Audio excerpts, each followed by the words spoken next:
Hai semua, selamat datang di channel Baca Saham. Pada video ini, kita akan membahas 7 saham sangat kaya, nyaris tanpa hutang, bagi dividen dan ROE-nya besar. Tapi seperti biasa, semua pembahasan ini bukan rekomendasi dan hanya informasi. Ingat, kerugian kamu tanggung sendiri ya. Berikut ini kriteria pemilihan sahamnya. Yang pertama, punya ekuitas triliunan rupiah. Kedua, rasio DER di bawah 30%. Dengan kata lain, hutang perusahaan tidak sampai 30% dari modal yang mereka miliki. Yang ketiga, punya ROE di atas 8%. Nah, di akhir video ada kesimpulannya. Jadi, nonton hingga selesai ya. Saham pertama ITMG yang listing sejak tahun 2007. Sekilas kita lihat tentang EPS-nya yang mana mengalami penurunan dibandingkan tahun 2022 dengan net profit 6,30 triliun rupiah. Nah, jika teman-teman lihat, hutangnya 7,12 triliun, tapi mereka punya ekuitas 26,21 triliun. Artinya, dari perusahaan ini hanya 27% saja. Dari aspek valuasi, PBV-nya juga masih 1,16 kali dengan PER 3,63 kali. Profitabilitas NPM dan ROE-nya juga di atas 30%. Untuk NPM-nya di atas 20%. Untuk aspek dividen, ITMG konsisten membagi dividen 2 kali dalam 1 tahun. Untuk harga sahamnya masih naik 7% dalam 5 tahun dan masih naik 5,1% selama tahun berjalan.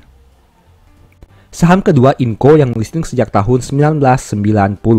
EPS-nya mengalami peningkatan kinerja di tahun 2023 dengan net profit 3,4 triliun rupiah. Dengan liabilitas 5,3 triliun, saham ini punya ekuitas 38,8 triliun rupiah. Artinya, DER-nya hanya 13,7% saja. Rasio profitabilitasnya juga baik dengan ROE dan NPM di atas 10%. Selain itu PBV-nya masih 1 kali yang artinya harga saham masih setara dengan modal per lembar sahamnya. Untuk aspek dividen sayangnya saham ini tidak konsisten membagi dividen setiap tahunnya. Dan untuk harga saham kinerjanya masih naik 23% dalam 5 tahun tapi masih turun 3,7 selama tahun berjalan. Saham ketiga INTP yang listing sejak tahun 89. Kinerja di tahun 2023 diproyeksikan menurun dengan net profit 1,2 triliun rupiah. Dengan liabilitas 5,5 triliun, saham ini punya ekuitas 20,2 triliun rupiah. Artinya rasio DER hanya 27%. Nah, sayangnya dari aspek profitabilitas, NPM dan ROE-nya di bawah 10%. Selain itu, PBV-nya sudah 1,6 kali. Untuk aspek dividen, saham INTP ini juga konsisten membagi dividen setiap tahunnya, bahkan pernah membagi dividen 2 kali di tahun 2020. Untuk harga saham masih turun 46% dalam 5 tahun terakhir. Saham berikutnya adalah ACE, yang mana listing sejak tahun 2007. Kinerja di tahun 2023 diproyeksikan menjadi yang terendah dalam 4 tahun terakhir dengan net profit 485 miliar rupiah. Dengan liabilitas 1,5 triliun, saham ini punya ekuitas 5,8 triliun rupiah.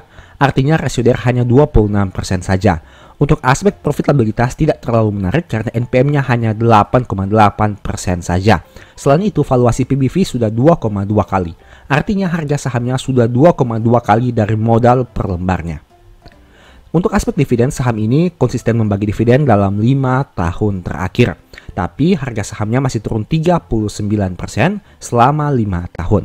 Saham kelima ULTJ yang listing sejak tahun 1997. Kinerja di tahun 2023 diproyeksikan lebih baik dibanding tahun 2022 meskipun belum sebaik tahun 2021. Net profitnya 939 miliar. Dengan liabilitas 1,2 triliun, saham ini punya ekuitas 6,3 triliun. Artinya rasio DER hanya 19% saja. Rasio profitabilitas baik dengan angka NPM dan ROE di atas 15%. Sayangnya PBV sudah tinggi dengan angka 3,2 kali. Untuk aspek dividen sayangnya saham ini pernah absen di tahun 2021. Dan untuk kinerja harga saham masih naik 48% dalam 5 tahun terakhir. Saham keenam SIDO yang listing sejak tahun 2013. Kinerja di tahun 2023 diproyeksikan menjadi yang terendah dalam 4 tahun terakhir dengan net profit 586 miliar rupiah. Liabilitasnya hanya 345 miliar, tapi mereka punya ekuitas 3,4 triliun rupiah. Artinya rasio DER hanya 10% saja. Dari aspek profitabilitas, NPM dan ROE-nya juga sangat baik dengan angka di atas 22%. Sayangnya, PBV sudah tinggi dengan angka 4,58 kali. Nah, dari aspek dividen, saham ini konsisten membagi dividen, bahkan membagi 2 kali dalam 1 tahun. Untuk kinerja harga saham masih naik 27% dalam 5 tahun, tapi selama 1 tahun terakhir sudah turun 32%. Saham terakhir adalah Mika, yang mana listing sejak tahun 2015. Kinerja di tahun 2023 diproyeksikan mengalami sedikit penurunan dibanding tahun 2022 dan 2021. Net profitnya 686 miliar dengan liabilitas 768 miliar. Saham ini punya ekuitas 5,5 triliun rupiah. Artinya rasio DR hanya 13,7% saja. Selain itu dari aspek profitabilitas, NPM dan ROE-nya juga masih baik dengan angka di atas 16%. Sayangnya PBV sudah sangat tinggi dengan angka 6,72 kali, yang artinya dengan modal 392 saham ini dijual dengan angka 2.640. Untuk aspek dividen, saham ini juga konsisten membagi dividen dalam 5 tahun terakhir, dan harga sahamnya masih naik 56% selama 5 tahun. Nah, ini merupakan ringkasan dari apa yang saya sampaikan tadi. Di sini teman-teman bisa lihat hutang yang terendah berada pada saham Sido dengan nominal 0,35 triliun rupiah saja. Sedangkan ekuitas terbesar ada di saham Inco dengan nominal 38,8 triliun rupiah. Nah, menariknya 7 saham ini punya rasio DR di bawah 30%, tapi rasio DR terendah ada di saham Sido dengan angka 10,1%. Sedangkan dari aspek ROE, saham ITMG memegang posisi pertama dengan ROE 32%. Semoga dengan pembahasan ini, kamu memiliki pemahaman dan wawasan yang baru. Demikianlah pembahasan pada video ini. Selalu ingat bahwa semua saham yang disebutkan bukan rekomendasi dan hanya edukasi. Segala risiko kerugian menjadi tanggung jawab kamu sendiri. Di video berikutnya ingin dibahas materi apa lagi? Tulis di kolom komentar ya. Nah, sebagai informasi, channel YouTube Baca Saham sekarang ada 2. Yang pertama Baca Saham yang fokus kepada pembahasan review saham, dan Baca Saham dari Nol yang fokus kepada pembahasan edukasi saham.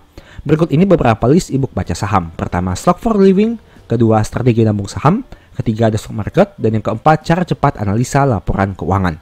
Apabila tertarik, chat saja pada nomor WA yang ada. Sekian video ini, semoga bermanfaat. Thank you.